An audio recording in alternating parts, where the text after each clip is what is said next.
Q1FY26 earnings conference call of Piramal Enterprises Limited. As a reminder, all participant lines will be in the listen-only mode, and there will be an opportunity for you to ask questions after the presentation concludes. Should you need assistance during the conference call, please signal an operator by pressing star then zero on your touchtone phone. The results material are available on the company's website, and you may refer to them during the discussion. Please note that today's discussion may include certain forward-looking statements which must be viewed in conjunction with the risks and uncertainties that the company faces. These statements are based on the management's current expectations and are subject to uncertainty and changes. On the call, we have with us Mr. Ajay Piramal, the Chairman, Mr. Anand Piramal, Executive Director, Piramal Finance, Mr. Rupen Jhaveri, Group President, Mr. Jairam Sridharan, CEO, Retail Lending and MD, Piramal Finance, Mr. Yash Nadkarni, CEO, Wholesale Lending, Ms. Upma Goel, CFO, and Mr. Ravi Singh, Head of Investor Relations and Strategy. I now hand the conference over to the Chairman, Mr. Ajay Piramal, for his comments. Thank you, and over to you, sir. Good day, and thank you for joining us today on this call. With the first quarter of the current year, we've had a good start of the year, with balanced performance on all key parameters. Consolidated AUM grew by 22% to rupees 85,700 crores. This compares with a growth of 17% year-on-year in Q4 of FY25 and 10% year-on-year in the Q1 of FY25. Retail AUM grew by 37% year-on-year and forms 80% of our total AUM. Our growth business, comprising of retail and wholesale 2.0, now stands at 93% of our total AUM. With reduced drag of the legacy business, our consolidated PBT is 301 crores, out of which growth business PBT is 295 crores. Growth business PBT thus fully translated into our consolidated PBT. Benefiting from the same dynamics, the consolidated NIMs increased by 10 basis points from a Q-on-Q to 5.9%. The overall risk performance in the retail portfolio improved sequentially. It is now at a comparable level to that seen in the second quarter of FY25. Wholesale 2.0 portfolio maintained zero delinquencies. The credit cost for growth business declined to 1.4% versus 1.8% in the last quarter of FY25. Growth business OPEX to AUM continues to moderate. It stood at 3.9% in Q1 of the current year versus 4.5% in Q1 of FY25. Growth business PBT to AUM, excluding POSI gains, thus came in at 1.4% in this quarter versus 1.1% in the full year of FY25. The first quarter of FY26 is likely to be the last quarter before merger of Piramal Enterprises with Piramal Finance. The merger is expected to complete by September 2025. With the merger, all our lending businesses will get consolidated under Piramal Finance with a much simplified corporate structure. Total capital adequacy ratio was 19.3% versus 23.6% at the end of last year. The change of the HFC subsidiary to an NBFC status and growth in business drove this reduction. The completion of merger process will lead to reversal of about 245 basis points of this reduction. Our balance sheet remains highly liquid with total cash and equivalents of 9,000 crores, which is 9% of total assets. The Lantheus and Life Molecular Imaging deal relating to the erstwhile Piramal imaging business has successfully closed on July 2025. The consideration due to us would be based on 2025 profits of the business to be calculated at the end of the calendar year 2025. We expect to receive the payment subsequently in the last quarter of this current financial year. Our earlier guidance related to this matter remains unchanged. Finally, last quarter, we shared our 5 targets for FY26 on total AUM, growth AUM, retail, wholesale AUM mix, legacy AUM reduction, and total consolidated PAT.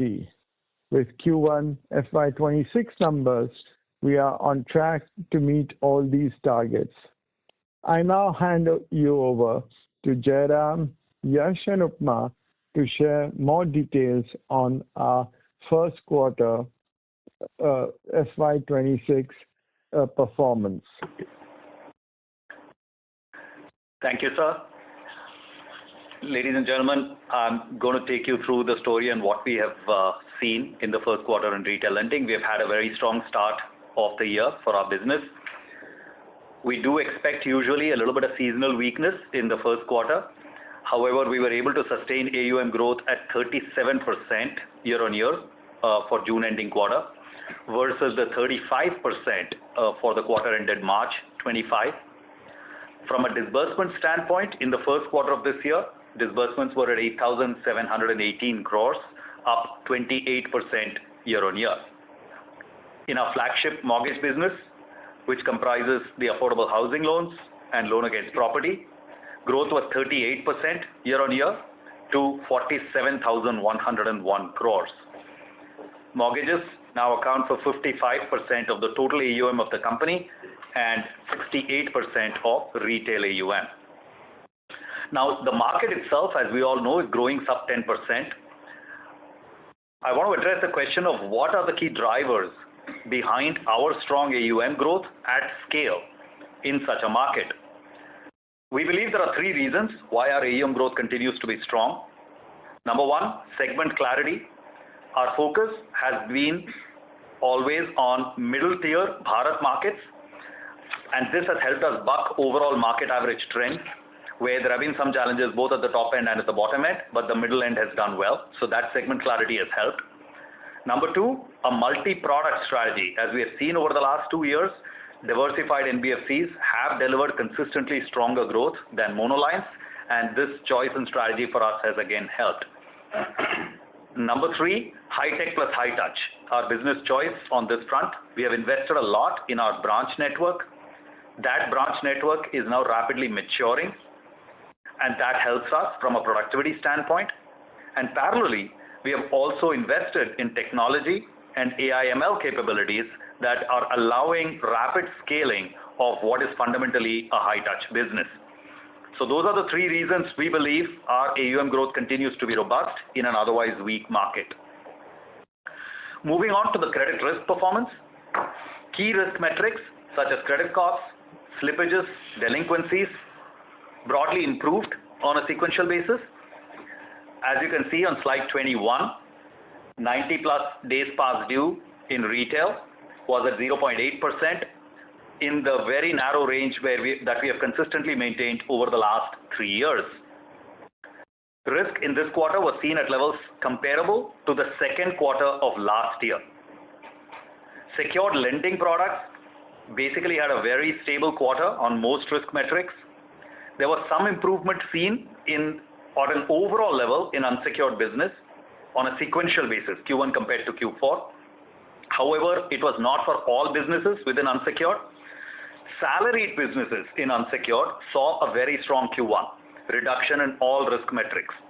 We did increase our disbursements in this segment by 57% year on year, as we have seen these strong trends continue for a while. Trends in digital loans and microfinance were also largely stable to improving. There were two pockets of the portfolio that did show risk deterioration in the quarter. They were MSME unsecured and used car finance.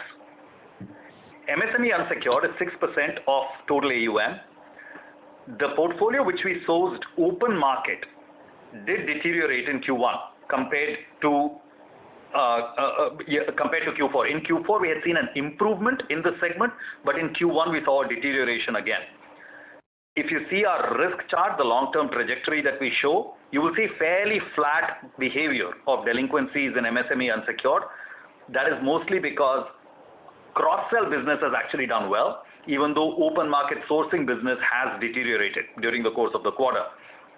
Consequently, we reduced our disbursements in this segment by 30% quarter on quarter and 17% year on year.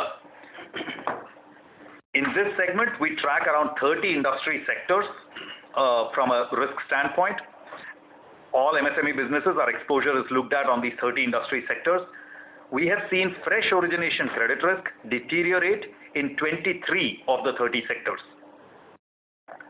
Used cars, which is 5% of total AUM, also showed a slightly unusual uptick, which is unseasonal for the first quarter. This trend needs to be watched closely in the months ahead. However, the overall improvement in risk was clear. It was also aided by a favorable impact of an ECL rebalancing effort that happened between Q4 and Q1. Between all of that, credit costs declined during the course of the quarter on a sequential basis. Upma will later share a little bit more detail on this. If you look at slide number 16, our customer franchise continues to grow. It grew by 21% in this quarter on a YOY basis to 4.8 million. A significant portion of our customer originations are indeed tapped for future cross-sell opportunities, which you will see on this chart. It's 50+%. And currently, we are sourcing 25 to 30% of our unsecured disbursements from cross-sell. Our number of branches continues to remain unchanged in Q1 at 517 branches. Our focus in recent quarters has been on raising productivity of existing branches and increasing the number of products offered per branch. You will see details of this on slide 20. For the last 9 quarters, you see that we have consistently reduced the OPEX to AUM ratio for our retail business from a high of 6.5% in the fourth quarter FY23 to where we are today, which is 4.2%. We aim to continue this trend in line with our medium-term guidance of 3.5% to 4%. Our performance in lowering the OPEX to AUM in these last 2 years has been slightly better than what we had anticipated at the beginning of this journey. The outperformance is thanks in part to the investments that we have made in technology, AI, and recently Gen AI. Slide 19 highlights some of the most successful use cases of Gen AI in our business, making significant headway across risk management, operating leverage, productivity, and controls, among other things. Slide 20 shows the yield on the retail business, which has been broadly stable at around 13.3%. A different chart on the same slide shows our reported fee income. You might recall that in financial year 25, we changed processing fee to an amortization model, and that impacted this line item pretty significantly. But you can see on the chart on slide 20 that this has been gradually normalizing for the last 5 quarters, and the underlying fee collection trends remain very stable. So this improvement should continue. With increase in DA and co-lending transactions, their share in retail income has also steadily increased in the last 1 year. A little bit of a forward-looking heads up to the investing audience. Recently, RBI has notified some new rules on prepayment charges for floating rate loans to individuals and MSMEs. This rule will become effective from 1st January 2026. This will impact one part of the income stream from our retail business, particularly the prepayment fees in the MSME lending business, the LAP business, that will get impacted. However, we do have some time before the rules kick in, and it should allow us to plan and mitigate the impact of these new rules in other ways.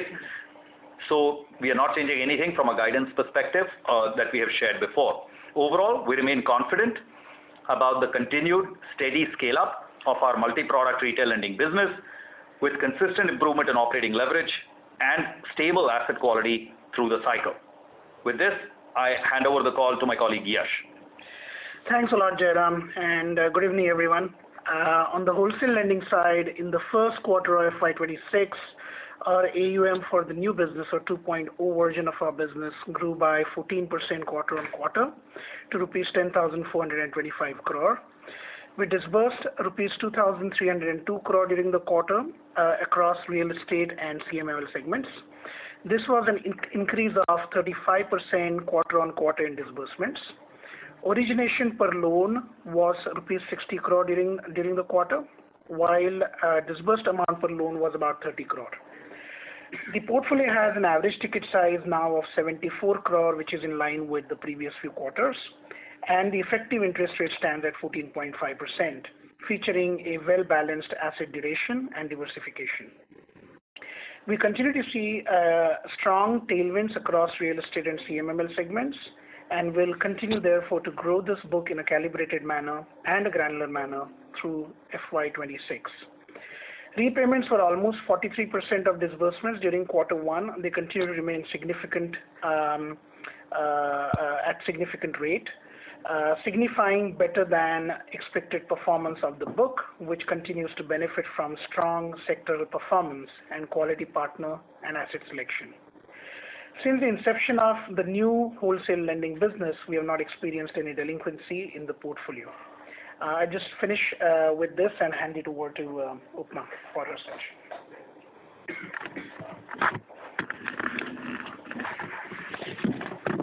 Thank you, Yash. Good evening to everyone. Moving to our financial performance. In Q1 FY26, we reported consolidated net profit of 276 crores, growth of 52% YY over Q1 FY25 net profit of 181 crores. Pro forma PBT for growth business stood at 295 crores, growth of 44% YY over PBT of 204 crores in Q1 FY25. With reducing drag of legacy business, consol NIM increased by 10 basis points quarter on quarter to 5.9%. Growth AUM grew by 38% YOY to 79,430 crores. Operating profit grew by 51% YOY to 565 crores. In Q1 FY26, the reported growth business credit cost was at 1.4% versus 1.8% in Q4 FY25. Last quarter Q4 FY25, credit cost included a negative impact of about 45 crores due to ECL rebalancing mainly in the microfinance business. In quarter 1 FY26, ECL rebalancing for the overall portfolio had a positive impact of about 105 crores. Our total GNPA and NPA ratio stands at 2.8% and 2% respectively. Our net worth stands at 27,174 crores.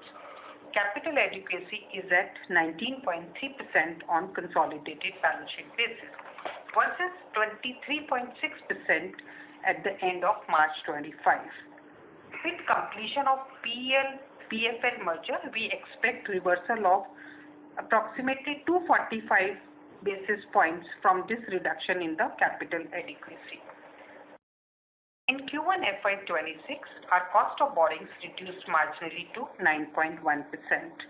We continue to actively diversify our borrowing mix. Securitization and international borrowings share stands at 18%, while share of borrowings from mutual fund has increased 12% versus 6% in March 24. The fixed floating gap between assets and liabilities has now been mostly neutralized. to align the balance sheet better with the declining rate environment. With these remarks, I would now like to open the floor for questions. Thank you. Thank you very much. We will now begin the question and answer session. Anyone who wishes to ask a question may press star, then one on their touchtone phone. If you wish to remove yourself from the question queue, you may press star and two. Participants are requested to use handsets while asking a question. Ladies and gentlemen, we will wait for a moment while the question queue assembles. Again, to register for a question, you may press star, then one. Our first question comes from the line of Avinash Singh from Emkay Global Financial Services Limited. Thank you. Please go ahead. Thanks for the opportunity. Two questions. The first one is on your, provisioning coverage in retail. So if we see the data, stage 1 provisioning cover has gone down from 1% to 0.8%. Stage 3 has gone down from 40 to 34 odd percent. If we look at the kind of, asset composition within retail in terms of secured, unsecured, or various kind of cuts, it looks like not much had changed from, Q4 March to June. So what explains, how is this your ECL model kind of leading to this change in terms of, provisioning coverage on retail? In terms of, retail assets have grown sequentially nearly 7 odd percent, where the absolute, provisions had gone down. Again, not a very big time, but it had gone down. So net, of course, the provision coverage. So what is explaining this? And second, now again, more a broader question. Of course, that your rundown of legacy has been going at a great pace. So let's look into FY27 when you have, the Piramal Finance as a merged single listed entity, and you are going to have no tax probably for next few years. Assume that, okay, whatever leftover of, this thing is legacy is there, including everything on a kind of, the console balance sheet that is largely the growth business. How do you see, your NIMs, OPEX and credit cost basically panning out, including whatever drag from the leftover legacy then? Thanks. Sure. Thanks, Avinash. So your reading is absolutely correct. See, the way the ECL, this is all happening. I'm answering the first part of the question on provision coverage and retail. This is all a part of the ECL rebalancing thing that Upma spoke about, right? In the first quarter of every year, we do ECL rebalancing. And in our case, we are, over the last 3 years, have consistently been reducing the weightage of external data and increasing the weightage of internal data. Our internal performance has continued to be a little bit better than what market average has been. And so as we are actually increasing the weightage of internal data, as we are getting more and more mature in the business, so you are seeing some ECL releases happening when the regrounding happens. This year, we split the regrounding into two parts. All the unfavorable impacts we took in the fourth quarter, and some of the favorable impacts we have moved to we took now in the first quarter. So you are seeing some lumpy releases. That's what Upma mentioned in her remarks, that there was an unfavorable 45 crores in the previous quarter, and this quarter we have seen a favorable 100 crores. All of that is coming from the PD regrounding that happens once a year. Right, so that's what you are seeing here. Nothing has changed on the LGD front. LGD is all the same. PD has just been regrounded to our internal data, and because our internal data on secured continues to be better than market, so with every passing year, as our internal data weightage is increasing, that PD is actually falling a little bit. So that's the mechanical outcome that you're seeing on the table that you just mentioned. The second part of your question, which is where does this book go as we look at next year? See, we have right now we talked about, let's say, on the growth business is at about 1.4, 1.5% ROA, right? PBT ROA, which is essentially going to be the same as PAT ROA because of the factors that you mentioned on carry forward losses. So that 1.5%, we have guided that in the medium term that needs to get to 3%, right, or close to 3%. That's kind of where we believe our business model can lead us, somewhere around 3% ROAs. But it's not all going to happen in 1 year. But next year, as the legacy book continues to fall even further, and the growth book moves upwards from 1.5% to, let's say, somewhere in the 2 handle, let's say mid 2s towards the end of next year. That's kind of what the entire book's ROA will also end up being. So that's directionally what you should keep in mind. We have not guided specifically on profits for next year. I want to be clear. For this year, to reiterate, we have guided specifically on profits, which is 1,300 to 1,500 crores of PAT at the full year level. And with roughly 280 crores in the first quarter, I think we are well on track. Okay, thank you. Thanks, Avinash. Thank you. Our next question comes from the line of Abhijit Tibrewal from Motilal Oswal. Please go ahead. Yeah, good evening, sir. Thank you for taking my question. Hi, sir. Sir, firstly, with regards to unsecured MSME, you also highlighted that the open sourced business has shown some credit deterioration, while the cross-sell MSME unsecured still continues to do well. What I'm trying to understand, sir, right now, what we've been hearing, at least in the last maybe 1-2 months, a lot of rationing of credit has started happening in MSME unsecured, and I'm talking more particularly about lower ticket, smaller ticket MSME unsecured loans. More and more lenders want to do bigger ticket MSME. So to that end, don't you think that in an environment like this, where there are other lenders calling out that there is leverage in terms of number of loans that has built up in MSME unsecured, kind of growing too fast in this segment? While I remember in your opening remarks, you spoke about the fact that we have reduced our disbursements this quarter in this segment.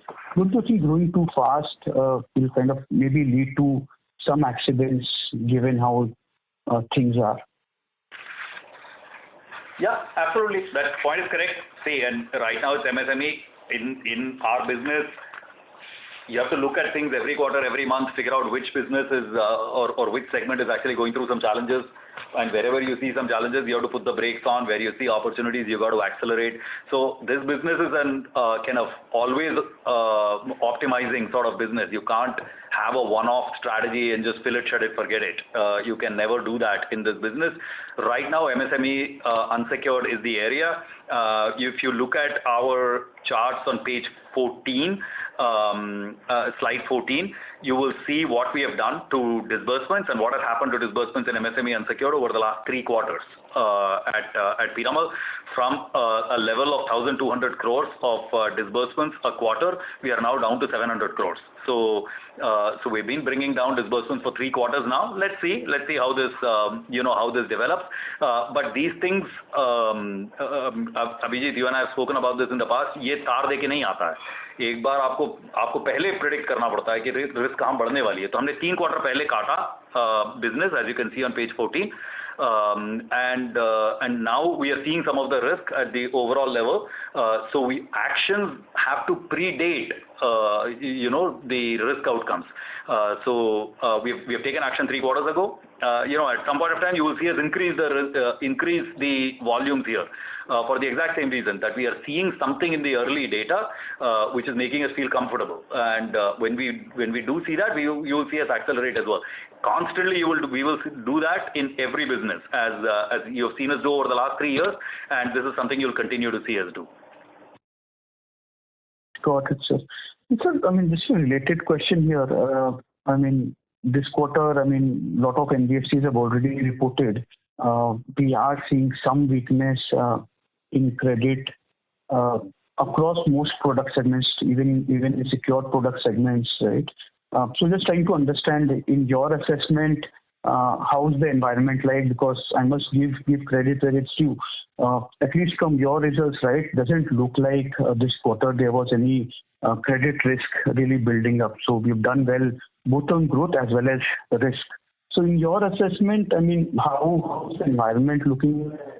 And that's a related question. You also spoke about some spike in used car loans. Is this more a spike in the refinance business of used car loans rather than buying and selling of used cars? Yeah, no, so let me start with your last part of your question, which is absolutely spot on. I don't know where you caught that soundbite. That is exactly the right soundbite. In used cars, the problem is in the refinance segment. It is not in the sale purchase segment. The sale purchase is doing just fine. It's in refinance. Even within refinance, it is in the self-employed part of the refinance market. So that's where the problem is, but the problem is acute enough that it is showing up on the full UCL results. So I don't know where I'm very surprised actually that you gave me that soundbite. I didn't know that that was that well known. So kudos for catching that. That is exactly what is happening in the market. Refinance is where the problem is. On your first part of your question on how I'm seeing the market itself and kind of the risk environment, I think the risk environment is stable. I think Q1 was a stable quarter. There was nothing which is surprising that happened. Used car is probably the one thing that I'm a little bit surprised about. Like this is not something we would have anticipated getting into the quarter. So that's the one thing which is which we have found a little bit unseasonal and a bit different. But most other things, even even MSME, unsecured or MFI, all this stuff has been fine. Nothing has really deteriorated. There's some accumulated effect of the last few months and couple of quarters that you have seen play out in the numbers, but nothing particularly untoward. So it's a decent enough market. Salaried customers continue to do very well. Is the self-employed where there is a problem? It's still not a problem as acute as it was in, let's say, the third quarter of last year. The third quarter of last year, in my mind, was still the peak of credit risk. Risk in the environment has improved in the fourth quarter and has been steady in the first quarter. And for some people, and ourselves included, it has improved a little bit in the first quarter. But even for a market, my guess is that it will be stable on the whole, right? But salaried has done well. Self-employed has struggled a little bit, but it's not struggling as much as it was before November last year. Things have improved since then. And just one last question, Jairam sir. So while we appreciate we are at about PBT ROA or PAT ROA of about 1.4, 1.5, or the medium term we want to get to 3%. But as you'll also acknowledge, the reality is that we are still far away from a double-digit ROE. But at the same time, we're going very, very strongly, especially in our growth businesses, growing at 30% thereabouts. So, would there be a time, maybe by the end of the year, where CRAR would trigger an equity raise? Because I understand right now more of a HFC to NBFC classification, which has led to this compression in CRAR, which will again get released when the merger is complete. But given how we are growing and given where we are placed on the CRAR, do you think by the end of this year it could trigger an equity raise, or perhaps to give some comfort to the credit rating agencies if it helps in getting some credit rating upgrade, given that now retail is the dominant portion of your overall AUM? Yeah, that's a good question. See, our numbers don't get us to a raise by the end of the year. In general, right now, let's say we get the clawback of 245 basis points that Uma spoke about, we'd be in the mid 21 kind of range in terms of CRAR. We are reasonably comfortable to till about, let's say, 18%, right? Below 18%, we are probably looking at a raise event. I don't think we are getting to 18% by end of the year. So even with these growth, there is accumulated profits that's coming in. Let us see. These things are dynamic, and we'll have to keep updating you. But our current expectation is not pointing us in the direction of a raise in this financial year. Got it. This is useful. Again, congratulations on the good work. Ravi reminds me of another important element as well, that there are some investment portfolios that we have on our balance sheet, which, as you know, carry fairly high risk weight. As and when we are able to exit those investment portfolios, not just will it lighten up the balance sheet and make cash available or capital available for growth, it will also disproportionately release risk-weighted assets. So its impact on capital adequacy would be disproportionate. So that's an important element as well to keep in mind. Sir, I mean, just for clarification, you spoke about this legacy AUM which will get released. That will release a disproportionate amount of capital, or I kind of missed. Yeah, no, the investment assets, the Shriram Life and General Insurance, okay. etc. Yeah, those are all equity investments, right? So the risk weights are very high. Right. No, that's understood. Yeah. Thank you so much, and I wish you and your team the very best. Thank you, Abhijit. Thank you. A reminder to all the participants, if you wish to register for a question, please press star, then 1. Our next question comes from the line of Shreya Shivani from CLSA. Please go ahead. Yeah, thank you for the opportunity. My first question is actually just a clarification. Your AIF recovery for 1Q25 was 103.7 crores, which you have regrouped in the other operating income. So is it fair to believe that the 82 crores of other operating income that you've shown in 1Q26, that's the entire AIF recovery, or there's some bit of other part in it? So what is the AIF recovery number? That will be my first question. My second question is on the employee expenses. For the quarter, these expenses, but the employee portion of it seems a little elevated. Can you help us understand what happened, what measures were taken, or was it because of hiring, or some color around that would be useful.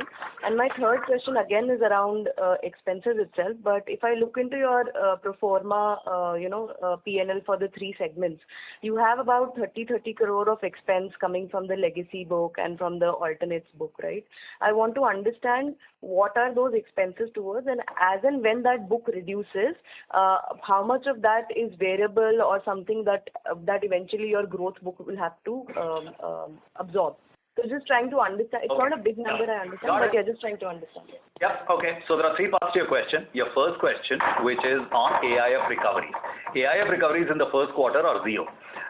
So there is nothing in the P&L that has come from AIF recoveries. You are seeing an element in the P&L that is coming from recovery from old written-off accounts.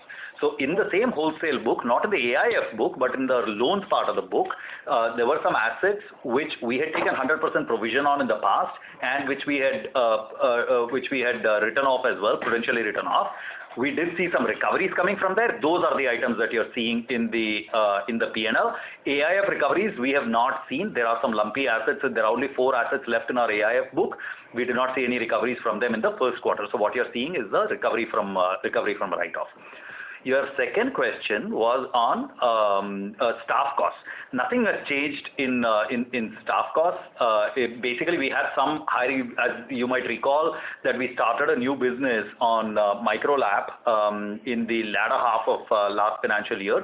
So we did some hiring for that and a little bit of hiring for our newly emerging MFI business in the fourth quarter of last year. So that staff, you are seeing full quarter numbers of that staff in this year.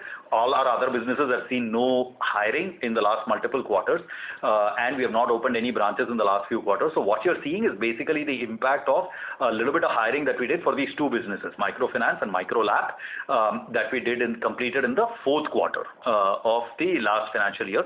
So that's it. Plus, of course, people get their increments and bonuses, etc., and that so the new pay scales become applicable from April. So that's one delta that you do see in Q1. So that's what you're basically seeing from a staff standpoint. Nothing major to point out there. Not a whole lot is going to happen to that line item through the rest of the year. Then your third question was on costs in on the legacy book. See, some of those costs, I would say it's about a 50-50. 50% of those costs will remain and 50% of the costs will go away as the legacy book goes.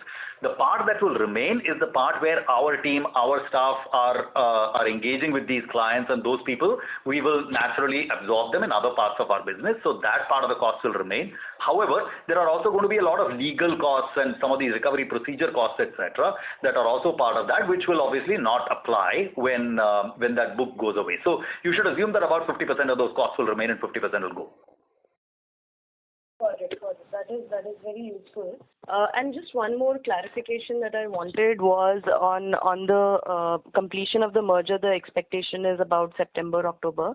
So from third quarter onwards, we can expect building in no taxes for you guys, right? or does it happen on annual basis? Hopefully from second quarter itself. See, if the process gets done, let us say we are in the very last leg of the process, which is NCLT approval. The day NCLT approves, and let's say the next day we file with ROC, then basically as of that day we are a single company. The moment we are a single company, all the carry forward losses are now available to this single company, right? So if that process happens towards the last week of August or first week of September, which is our current expectation, though of course it's a regulatory process, it can take its time, but our current expectation is last week of August, first week of September, that should get done. The moment it gets done, we become a single company. So next quarter, if this process goes as per what I'm suggesting to you now, next quarter you should see a single company declaring results, and hence naturally that dynamic will play out. Got it. And if I can just squeeze in one more question, this is on your digital loan book, right? I mean, this is one book which was continuing to which was flattish at about 2,800 crores level for the last couple of quarters, and that has sort of picked up. Disbursement is also not at the same level as you had seen in FY24, but now it is at a better level versus FY25. So can you give some color on exactly what all segments or what all categories you're feeling more comfortable in disbursing in this particular segment? Yeah, so that's a good catch. We have gotten more comfortable with digital lending in this quarter, and obliquely mentioned this in the previous quarter's call as well, that you might see us accelerate this segment given some of the risk trends we are seeing, and that's exactly what you have seen now. If you look at the risk trajectory, if you look at page 21, for example, and you look at what has happened to risk in digital loans, you've seen a couple of quarters of pretty steep improvement in risk, and that's what has actually given us confidence. What has happened here is that the market has shifted in very large part towards FLDG, which means the originator is still bearing a meaningful part of the risk, and the lenders, in this case ourselves, are getting a lot more credit protection. So the market has moved, and some of the largest players in the market who historically were not offering FLDG based origination, which because of that we were not willing to do a lot of business there. That situation has changed. A lot more FLDG is now available, and that has made us a little bit more comfortable. There's also been a shakeout in the market. A lot of the weak guys have left, and only the slightly stronger guys are remaining now. So that's also given us confidence to actually go work more deeply, backed up with an FLDG protection. Got it. So it's got to do more with the originators being more comfortable with the FLDG format now, and also obviously your own trend also being much better. That's the main. There's no difference. You've not changed the product structure or the category or nothing of that sort has happened, is it? No. We continue to remain away from the very small ticket, short duration business, the BNPL type business, which has been kind of very problematic in the cycle. We continue to remain away from it. That probably comprises 10-15% of our originations in digital, no more than that. So we continue to remain in the slightly larger ticket, slightly longer duration type players, and we have in fact increased proportion of salaried as well. In this, though it is still a majority self-employed population, but we have increased the proportion of salaried as well. So the risk has continued to move favorably in this segment. Got it. This is very, very useful. Thank you so much and all the best. Thank you very much. Thank you. Our next question comes from the line of Nischint Chawathe from Kotak. Please go ahead. Hi, Nischint. Yeah, just two questions. One was on the asset quality side. When I look at your presentation, it looks like you seem to be doing fairly well on collections in most of the segments, let's say other than used car loans. I mean, I was curious, you had a slightly cautious commentary on MSMEs. So I was curious whether you're looking at, you see this trend for the industry, or is it something that you've seen in your portfolio? Because in our data only, Nischint, if you see business loans, you see that little blue line there. You can see it's fairly stable. Nothing much has happened, even though it used to be at lower levels at the beginning of last year. It has increased, but you see that the blue line is relatively stable. However, it hides one important fact. which is that if I de-average that blue line into two parts, one which is about new open market origination and the other which is cross-sell. What I'm finding is that the cross-sell part is actually doing really well, and the new open market origination stuff is actually not doing that well. It is actually still on an upward trajectory. So that's the driver behind my commentary that this MSME unsecured continues to remain problematic, and it has not gotten to a point that we are comfortable right now. Right now, on surface, it is looking good because our cross-sell proportion has increased. Otherwise, it would not remain stable. It would show an upward trajectory. Got it. Sorry. Yeah, did you share the incremental cost of borrowing data for number for the quarter? I remember you mentioned incremental cost of borrowing. शायद हमने नहीं दिखाया. We've shown the overall number, which is 9.12. 9.1, yeah. Incremental cost of borrowing उसी range में है निश्चिंत. मतलब it's about 9.1 के बीच में है. Sure. And one tiny question, if I can squeeze in. Yes. This loan against mutual funds is something which you see as a secular trend, or is it something that kind of is done opportunistically? No, it is secular. It is something that we want to build. I don't currently show it as a separate bar in our stack bar. Our general philosophy is if something becomes 2% of book, then we will start showing it as a separate color. Currently, it is not there yet. So, but in a quarter or two, you might start seeing that come up. It's about 1,000 crores or something now of book. So, yeah, it is a business we like a lot. We like that business actually more than we like loan against shares. We think mutual funds, the general ownership in the market has improved. Retail ownership of mutual funds has improved quite a bit in the last 2-3 years, but not enough penetration of lending and not enough monetization of those assets has happened. So we do believe that there's a secular opportunity there. So and NBFCs do have a little bit of an advantage here over banks. Given the 20 lakh rupee limit that banks have. So it is a business that we like, and you will see us do more. Of course, it does tend to be a little bit of a cyclical business. If the market does well, the book utilization does increase quite a bit. The market has been a bit choppy, so utilizations have actually fallen a tad over the last few months. But it is secular. It's a business we strategically like. Perfect. Thank you very much and all the best. Thank you, Nischint. Thank you. Our next question comes from the line of Kunal Shah from Citigroup. Please go ahead. Hi, Kunal. Yeah, hi. So, Jairam, just wanted to touch upon slide number 22 instead of slide number 21. Okay, so here again, when you look at it in terms of the vintage risk, okay, that seems to be building up in salaried PL as well as in digital loans, if I'm reading it right. So how should we look at it? You have clearly called out with respect to used cars and business loans, but again, like say salaried PL and digital, and I think disbursements in both these segments are growing. So how should we read that? Yeah, no, it's a good call out, Kunal, and it's a good catch. This is a 90 plus and 12 months metric that we are showing. We also look at a bunch of other metrics, 30 plus and 6 in particular. That is actually doing better. So I'm feeling okay. But yeah, if this trend continued for 2 more quarters or kind of even 1 more quarter, I would have to change commentary on this. Okay, so that would be, but are we changing the stance on disbursements in these two segments, because that's not clearly reflecting? No, it is. So maybe should we? Right now, you should assume that business loans and UCL sort of, a little bit of halka break on hai. Salaried PL में accelerator on hai.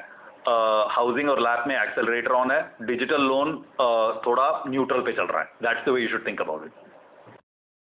Okay, got it. So you said home loan and LAP में there is clear accelerator on. Salaried PL, what did you mention? Currently, accelerator is on. Salaried PL, accelerator that is also on. Okay, so this decline which would be there, that's more of a seasonality in the 1Q from 1492 to 1100. And however, digital, you are saying it's like neutral. Yeah. Correct. That is right. But I do want to state that this is not a strategic stance. This is a tactical stance based on what I'm seeing in the data today.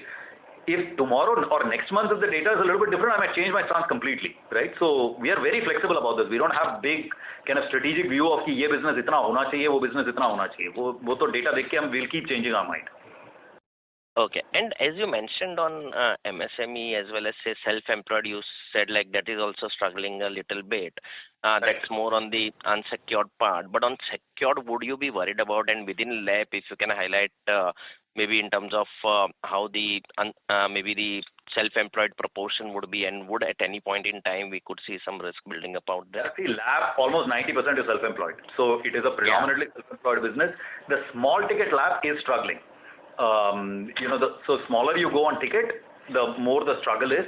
And there are some risk challenges. We of course have seen some results in this season which have also pointed in that direction of other firms. Our experience is also the same. The smaller the ticket size, the so that would be less than 10 lakhs. How would that be? Less than 10 में हालत खराब है. For less than 5 तो एकदम हालत खराब है. बहुत ही हालत खराब. Okay. Anybody who's doing less than 5 is in very, very deep trouble. But even less than 10 is not doing that great. But more than 10, everything is just fine. So far, we have not seen anything. Okay, got it. And how much would be the proportion for us in these two? Very small, यार. Less than 5 तो है ही नहीं, हम करते ही नहीं है. Less than 10 में पता नहीं कितना है यार, कुछ पता है क्या? नहीं, याद नहीं यार मुझे. Okay, so not a bigger one. Overall कोई 22-23 लाख का हमारा average ticket size है, Kunal. Yeah, ours is almost 25. So what we have mentioned, like average ticket size is 25. So there is not too much of worry on the left front. So you wouldn't be too bothered about it at this point in time, even though you are seeing it in the smaller tickets and self-employed is still struggling a bit, but you are not too worried about it. Yeah, correct. The big problem we are seeing is in small ticket, big town. Small ticket, big town वाला जो combination है, वो सबसे खराब है. हमारा जो है mid ticket, mid size town, ये हमारा positioning है. वहाँ पर अभी तक तो हमें कोई खास problem नजर नहीं आ रही है. Okay, got it. And in terms of like catch up on the coverage, you mentioned like instead of external now we are looking at more internal factors given the vintage that we have built. But then would we be getting back towards those kind of coverage levels which we have been providing on the growth business, or it doesn't seem to be the case now? See, what is happening is in our business, the way our accounting policy works, at 120 days we are making 100% provision and essentially writing the thing off. So सारा unsecured जो है 120 दिन पे खत्म हो जा रहा है. So जो आपके पास बुक में बैठा हुआ है वो सिर्फ सिक्योर्ड ही है by and large. 120 provision, right? So we make provision of 100% at 120 and we are doing write off at 170 days, right? So what that write off at 170. Write off at 170 but 100% provided at 120. Got it. Yeah. Right? Yeah. What is happening is that you don't have a large unsecured book in your stage 3, because the stage unsecured book is continuing to run off, right? So आपके पास सिर्फ housing और LAP बच जा रहा है वहाँ पे. So that's the reason coverage is low. Correct. Got it. Perfect. And one last question, if I can ask, maybe would you want to call out if there would be any impact in any of the line items, operating parameters, capital adequacy you indicated, but when this merger happens, should we be prepared for any of the maybe abnormalities in the reported numbers? No, nothing to point out. Capital adequacy is the big one, which we have spoken about. Otherwise, we have been doing consol numbers anyway for the last multiple quarters. So there shouldn't be any surprise at all whenever this merger happens. Okay, no. Cool, perfect. Yeah, thank you. Thank you, Kunal. Yeah. Thank you. Our next question comes from the line of Mayank Mistry from JM Financial. Please go ahead. Hi, sir. Thanks for the opportunity. Sir, I had just one, just figuring out whether in the retail book right now our yields are close to 14%, and our cost of funds stands at around 9%. Then we have 4% of OPEX to AUM, right? So a spread of 5% on which we are doing some OPEX of 4%, and then against this, even after this, your credit cost comes to around maybe let's say on a optimal basis, let's say it comes around 50 bps. So largely the retail ROAs would seem to be more of flattish, right? More of like muted. So I would just want to know, I mean, in next 2 years or maybe even more, how should we see the trajectory and where should we see the differential coming going forward? Okay. See, the math that you did is a math on margins. It is sorry, on spreads, not on margins. Right. So just go to the margin math. Today we are at about little over 1%, 1.1, 1.2%. ROA. We showed that growth book ROA is about 1.4, 1.5% during the quarter. So and 86% of the growth book is retail. So you cannot be like flat or losing money in retail and still make 1.5% in growth book, right?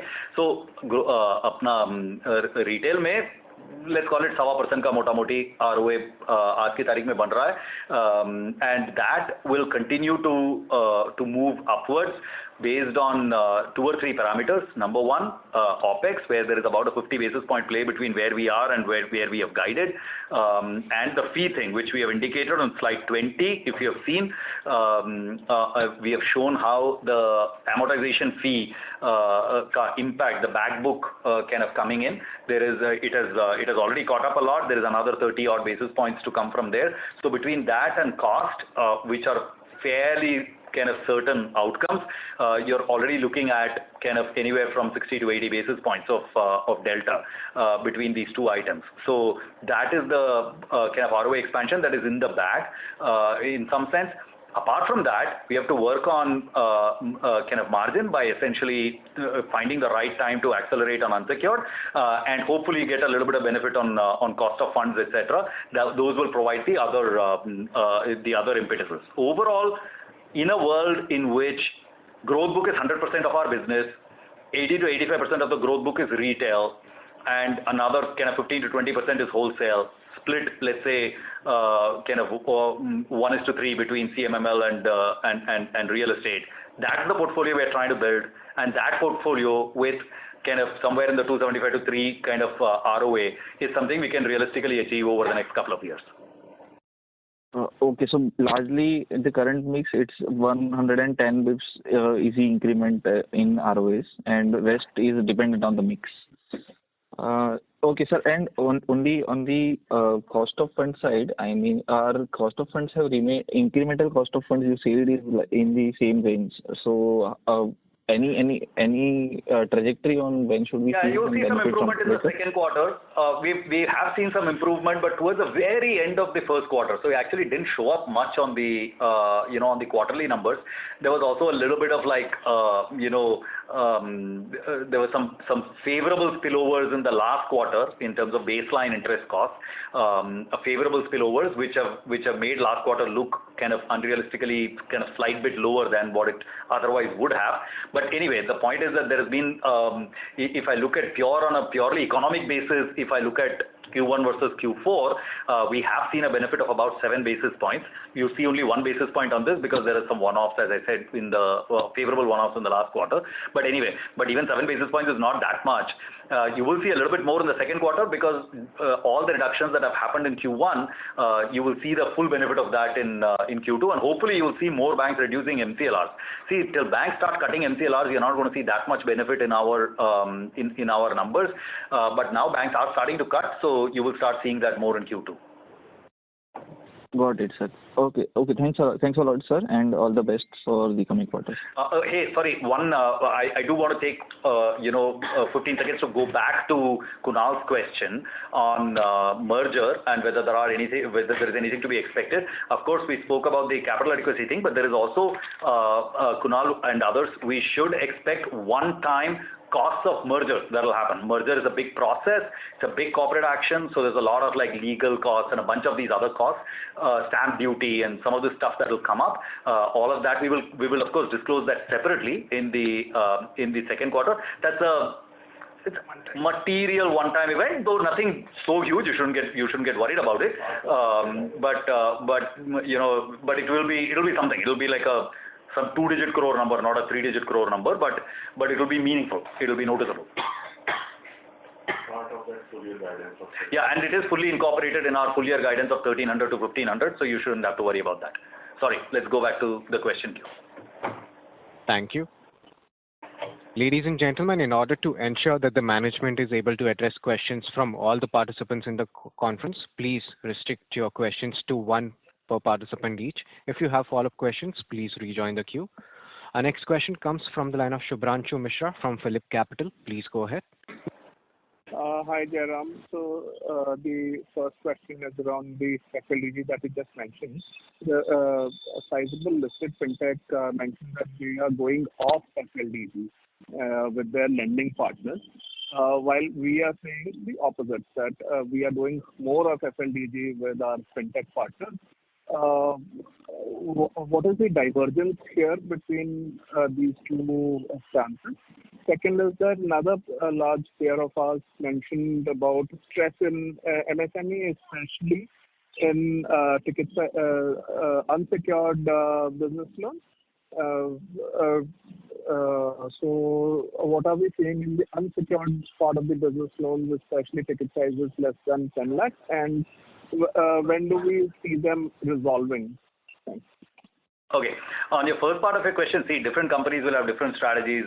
I can't comment on what this other competitor said. Our belief is that fintech originated business continues to be of a risk profile and volatility that a listed large regulated entity like us wouldn't want to keep a large part of that on our balance sheet. I would want to protect that risk, and so I'm not that keen on actually doing a lot of non-FLDG business.